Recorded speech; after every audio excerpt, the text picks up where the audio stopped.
In the quiet corners of America, some stories don't begin with fame or fortune. They begin in dusty workshops, in the hands of ordinary people who carry extraordinary gifts. This is not just a tale about machines, but about heart, memory, and the power of listening when no one else does. From a humble mechanic's garage in Texas to the stunned faces of millionaires watching the impossible come alive, what unfolds here is more than a repair. It is a resurrection. A story where kindness meets skill, where the forgotten find hope, and where legends roar back to life. In the heart of Detroit, Michigan, where muscle cars are worshipped like royalty, a wealthy businessman named Richard Coleman owned one of the rarest gems in American automotive history, a 1967 Shelby Cobra 427. This car, valued at over $2 million, had been sitting lifeless in his luxury garage for nearly a decade. No matter how many top mechanics he hired, the Cobra refused to roar back to life. One Saturday afternoon, Richard decided to tow the dead car to a local classic car garage. Inside, a dozen seasoned mechanics gathered around, scratching their heads, trying to figure out the problem. They replaced parts, checked wiring, cleaned the carburetor, but nothing worked. That's when a 12-year-old girl named Emily Sanders walked in with her father, who was there to pick up his truck. Emily wasn't just any kid. She had grown up in her grandfather's small-town workshop, spending hours learning about engines, pistons, and spark plugs. Cars were her world. She wandered over to the Cobra, eyes wide. "This car doesn't need new parts," Emily whispered. "It just needs to breathe again." The mechanics laughed. How could a little girl know more than Detroit's finest? But Richard, amused by her confidence, allowed her to try. Emily climbed into the driver's seat. She adjusted a few knobs, checked the fuel lines, tapped the carburetor gently, and then looked at the mechanics. "Someone's been flooding the engine with too much fuel," she said firmly. The garage fell silent. With a few small adjustments, Emily turned the key. For a moment, nothing happened. Then boom. The garage shook as the Shelby Cobra roared back to life, its engine growling like a beast awakened from a long sleep. The mechanics stood frozen, mouths open, as the sound of the legendary V8 filled the room. Richard was speechless. "I paid thousands to experts who couldn't fix it, and you just brought my car back from the dead." Emily smiled shyly. Sometimes, cars just need someone to listen to them. Word spread quickly across the city. Newspapers called Emily the Detroit Car Whisperer. A millionaire offered to sponsor her future in engineering, while collectors lined up to have her look at their prized classics. That day, a 12-year-old girl not only revived a $1 million Shelby Cobra, she also reminded the world that true passion and talent can outshine even the most experienced professionals. Jake Collins wiped the grease off his hands as the winter sun dipped low behind the rooftops of his small Texas town. His workshop was modest, an old brick building with a flickering neon sign that read Collins Auto Repair. Most evenings, the only sound inside was the steady clinking of tools and the occasional hum of a radio. But that night, as a chilly breeze swept through the half-open garage door, a faint squeak caught his attention. He looked up, expecting an old bicycle or rusty lawnmower, but instead saw something that made him pause. Rolling slowly into the workshop was a battered wheelchair, pushed forward by its occupant, a young woman bundled in a faded coat. Her name was Emily Hayes. The wheels of her chair wobbled unevenly, squealing with every turn, and the brakes barely held when she tried to stop. The seat's leather was cracked and the armrests shredded, revealing worn-out stuffing. Emily looked uncomfortable, almost embarrassed, as she tried to maneuver inside. Her cheeks flushed red from the cold, but also, perhaps, from the unease of asking for help. Jake stepped forward immediately, brushing his hands against his jeans to rid them of grease. He noticed the way Emily avoided eye contact, clutching her coat tightly around herself. "Evening," Jake greeted warmly, his voice calm and steady. Emily managed a small nod before speaking in a soft, apologetic tone. I was hoping maybe you could take a look at this. I can't afford a new chair, and this one's falling apart. If it's too much trouble, I understand." Her words carried years of quiet resignation, as though she expected rejection. But Jake only smiled, kneeling beside the chair without hesitation. He ran his hands over the wheels, gently testing the brakes and tugging at the loose armrests. He looked up at her with kind, steady eyes, and said, "Don't worry, I'll fix it like brand new." Emily blinked, caught off guard by the certainty in his voice. Most people brushed her off or treated her like a burden, but this stranger spoke with genuine care. In that moment, something eased in her expression, as if a small weight had lifted from her shoulders. Emily shifted in her chair, still uneasy about leaving it behind. She explained in halting words how long she had been using the same wheelchair, over 10 years. It had been donated to her when she was a teenager, and though she'd tried to maintain it, her limited means never allowed for proper repairs. Her life had become a series of adjustments and compromises, the chair slowly deteriorating as she carried on regardless. She confessed that even getting to Jake's shop had been a struggle. The brakes nearly gave out crossing the street. Jake listened carefully, his hands brushing over the frayed edges of the leather seat. As she spoke, memories stirred inside him, memories of his late sister, Lily. She, too, had relied on a wheelchair during her short life. Jake had spent countless afternoons tinkering with her chair, making sure the wheels rolled smoothly, that the brakes were tight, that she felt safe. Fixing her chair was never just about mechanics. It was about love, about giving her dignity and freedom. Now, kneeling beside Emily, Jake felt the same weight in his chest, the same responsibility. This was more than work, it was personal. When Emily finally agreed to leave the chair in his care, she lowered herself carefully onto a stool in the corner. Jake lifted the chair onto his workbench and immediately began his assessment. The bearings were rusted, the axles bent, and the frame scratched in places where metal had rubbed against pavement. He muttered quietly to himself as he took notes, already planning the repairs. Emily watched him curiously, her eyes tracing the precision of his movements. For a moment, she saw not just a mechanic, but a man who treated her wheelchair as though it were a prized car in need of restoration. The workshop filled with the sounds of his labor. Metal clinked, tools whirred, and the faint rhythm of his radio hummed in the background. Jake worked methodically, removing the old wheels and examining the warped bearings. He sanded away rust with careful strokes, as if polishing something delicate. Each move carried a sense of quiet reverence. Emily, still sitting nearby, found herself mesmerized. She had grown used to people handling her chair with impatience or indifference, but Jake treated every bolt and wheel with care, as though understanding the chair was not just metal and rubber. It was her legs, her independence, her life. Hours slipped by. The air grew colder, and night fell outside. The fluorescent lights buzzed overhead, casting long shadows across the garage. Jake wiped sweat from his brow, his focus unbroken. Emily watched silently, her thoughts drifting. She remembered the countless times her chair had failed her, in the middle of grocery aisles, on cracked sidewalks, on rainy nights when the brakes slipped. She remembered the stares, the whispers, the times she wished she could vanish rather than ask for help. Yet here was someone who didn't look at her with pity or judgment. For the first time in a long while, she felt seen.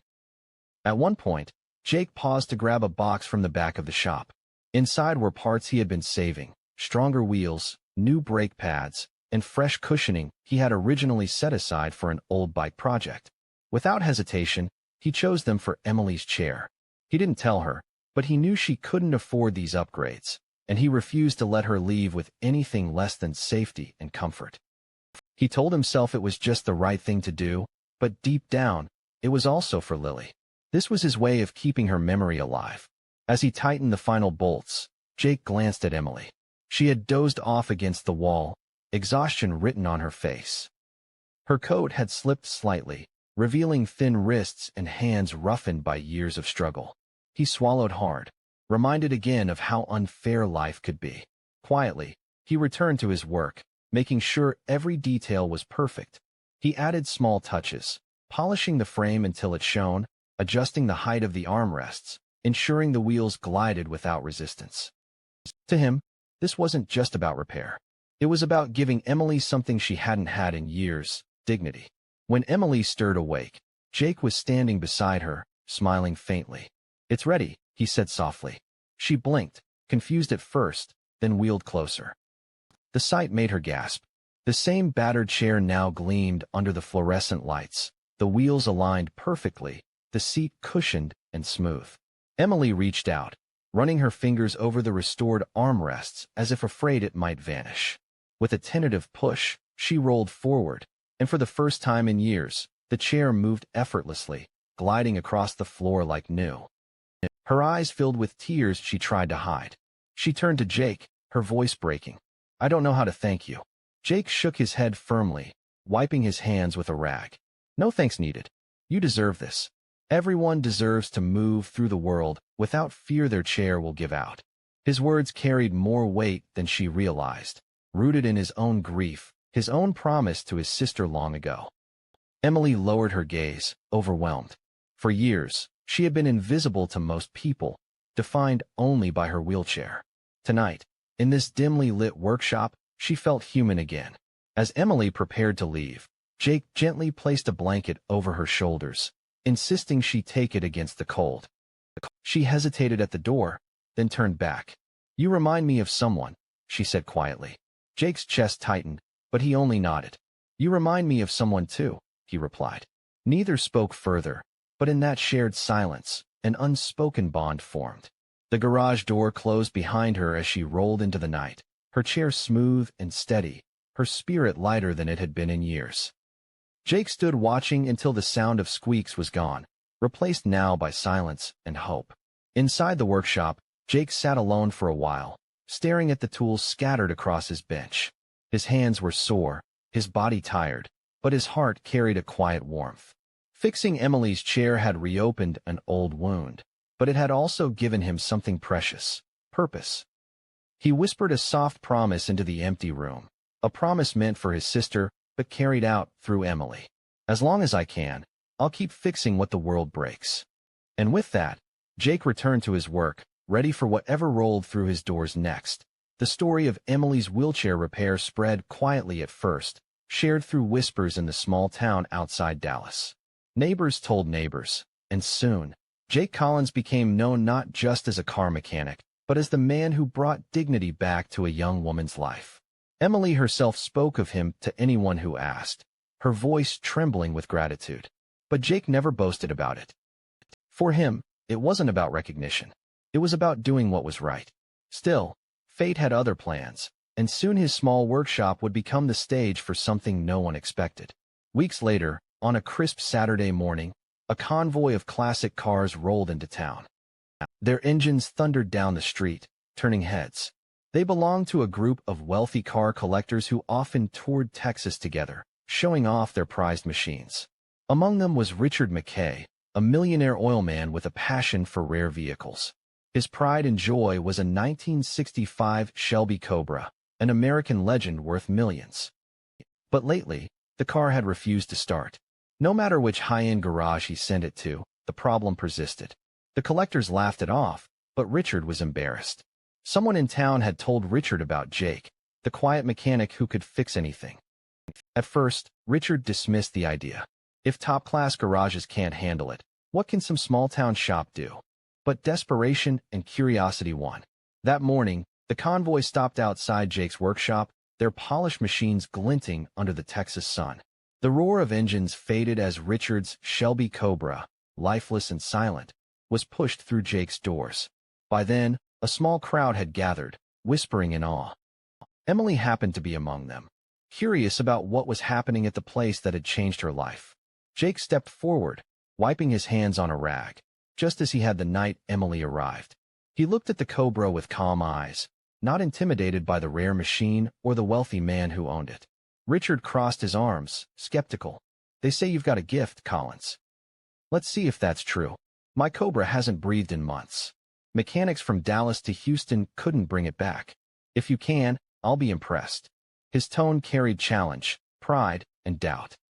The other collectors leaned against their cars, smirking, certain the small-town mechanic was about to fail spectacularly. Inside the garage, the Cobra sat like a sleeping beast, its sleek frame covered in dust from months of silence.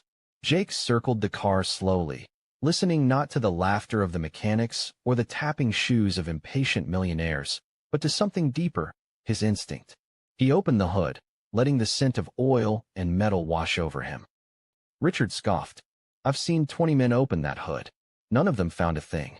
Jake ignored him. Instead, he closed his eyes for a moment, recalling every hour spent with his sister's chair, every bolt and bearing he had learned to understand by feel rather than sight. Emily, standing in the crowd, watched with bated breath. She remembered the night her chair came back to life under Jake's care. The way he listened, as though machines spoke a language only he could hear. Now, he leaned closer to the Cobra, touching wires, tapping the carburetor, tracing the lines of fuel and air with patient fingers. The millionaire's mechanics whispered among themselves, mocking quietly. He's wasting time. This is just for show. But their words faded when Jake reached down, adjusted a small valve, and tightened a loose connection. His hands moved with purpose, not guessing but knowing. Finally, he turned to Richard. She's been flooded. Too much fuel's choking her. No one bothered to listen. They just tried replacing parts. Richard raised an eyebrow, unimpressed. That's what the others said. And yet, here we are. Jake only shrugged, calm as ever. He climbed into the driver's seat, gripped the worn steering wheel, and turned the key. For a heartbeat, silence hung in the garage. Then came a deep, rumbling growl, like thunder rolling through the earth. The Cobra's engine roared to life, shaking the floor beneath their feet. The sound was raw, powerful, alive. Every head snapped up in disbelief. The garage filled with gasps. The millionaire's mechanics, who had once smirked, now stood frozen, mouths open. Richard stumbled forward, unable to mask his shock.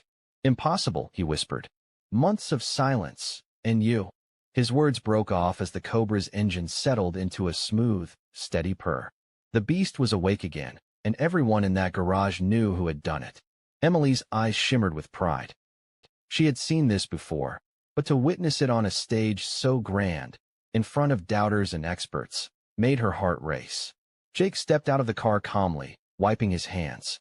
Richard approached him, his pride cracking under the weight of awe. I paid thousands, tens of thousands, to the best in Texas. And you, in one afternoon. His voice trembled between anger at being shown up and admiration for what he had witnessed. Jake met his gaze evenly. Machines aren't about money. They're about listening. That's all. Around them, the mechanics muttered among themselves, stunned. The man they had mocked, the shop they had dismissed, had achieved what none of them could.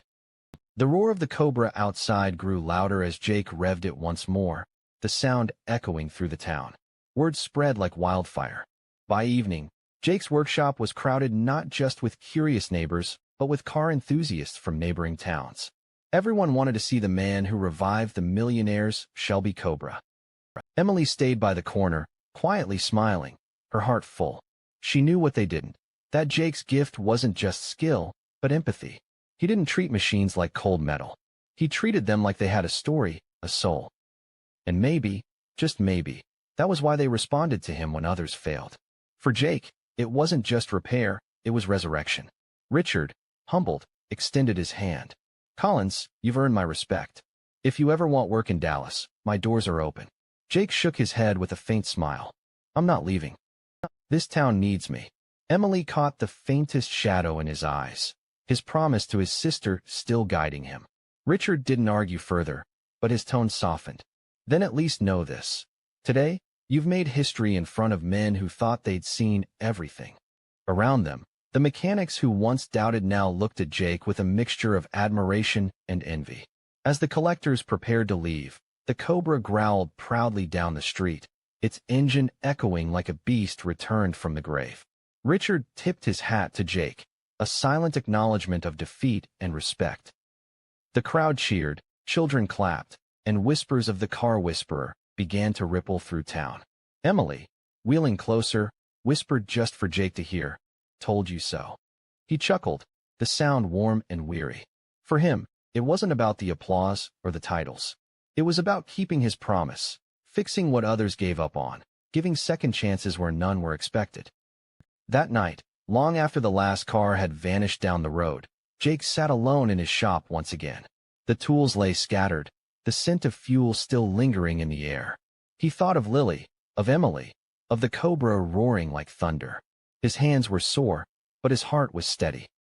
The world had just seen what he could do, but he still saw himself as the same man, just a mechanic with a small garage and a quiet promise. Yet deep inside, he knew something had changed. His gift could no longer stay hidden. It had found its stage.